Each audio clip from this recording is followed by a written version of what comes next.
Hello everyone, good morning. সবাইকে কেমন আছেন সবাই? আশা করছি ভালো আছেন, আর আমিও মোটামুটি অনেক ভালো আছি। তো সকালে ফার্স্টে উঠে গিয়েছি, আর উঠেই ওয়েদারটা দেখছিলাম। শীতকালের ওয়েদার মানে আমার কাছে অনেক ভালো লাগার একটা জিনিস, আমার কাছে অনেক ভালো লাগে। তো আজকে অনেক আর্লি উঠেছি, উঠে স্নান করে নিয়েছি আর পুজোটাও দিয়ে দিয়েছি সুন্দরভাবে। তো আপনাদের সাথেও একটু শেয়ার করছিলাম আমাদের ঠাকুরঘরটা। সকালে যদি পুজোটা দিয়ে দিই তাহলে সারাদিনের মনটা অনেক বেশি ভালো থাকে, আর আমার অনেক ভালো লাগে ঠাকুর পুজো করতে, তাই না? তো আমি এখন পুজো দিয়ে এবার আরতিটাও করে নিচ্ছিলাম। ফার্স্টে ধূপ দিয়ে দিয়েছি, এখন প্রদীপটাও জ্বালিয়ে নিয়েছি, অনেক ভালো লাগছিল। তো এখন আমার পুজো প্রায় কমপ্লিট হয়ে গেল, আর আজকে একটা পুজোও ছিল। তো এখন আমরা পুজোটাও দেওয়া শেষ। যাই হোক, আমার পুজো দেওয়াটা কেমন লেগেছে অবশ্যই কমেন্টে জানাবেন সবাই। এবার আমি চলে যাব হলো চা করতে। আজকে ফার্স্টে চাটা করে নেব, আর চাটাও খেয়ে নিয়েছি। আর আজকে আমি শাড়ি পরেছি। এবার আমি ড্রেসিং টেবিলটা একটু মুছে নেব। আর এটা হচ্ছে স্প্রেটা, হচ্ছে আয়না পরিষ্কার করার জন্য। এটা আমি ফার্স্টে আয়নাতে দিয়েছি, এরপর ভালো একটা পরিষ্কার কাপড় দিয়ে আয়নাটা মুছে নেব। আজকে বাসায় অনেক কাজ আমার। যাই হোক, আমার ড্রেসিং টেবিলটা প্রায় আয়নাটা মোছা কমপ্লিট। আর এখন হচ্ছে আলমারিটাও এভাবে ক্লিন করে নেব। এরপর বিছানা গুছিয়ে নিয়েছি। এবার চলে যাব নাস্তা করতে। ভাবছিলাম আজকে একটা সিম্পল নাস্তা বানাবো। অনেক দিন ধরে সুজি খেতে ইচ্ছে করছিল, তাই আমি দুধটা ভালোভাবে ঘন করে জাল দিয়ে দিয়েছি। তো দেখো প্রায় একটু ছানা ছানা হয়ে গিয়েছে। এবার আমি সুজিটা দিয়ে দিয়েছি, তার মধ্যে চিনি, লবণ সব কিছু দিয়ে দিয়েছি। তো আমার সুজি রান্নাটা প্রায় কমপ্লিট। কালারটা অনেক ভালো এসেছে, তাই না? সুজিটা কিন্তু আমি আগে থেকেই ভেজে রেখেছিলাম। তো এবার রান্নাটা করে নেব। অনেকটাই লেট হয়ে গেল আজকে।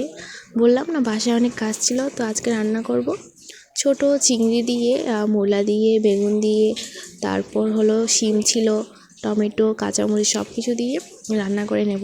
তো ফার্স্টে আমি পেঁয়াজ কুচি দিয়ে দিয়েছি অনেকটা পরিমাণ। পেঁয়াজটাকে ফার্স্টে ভালো করে ভেজে নেব।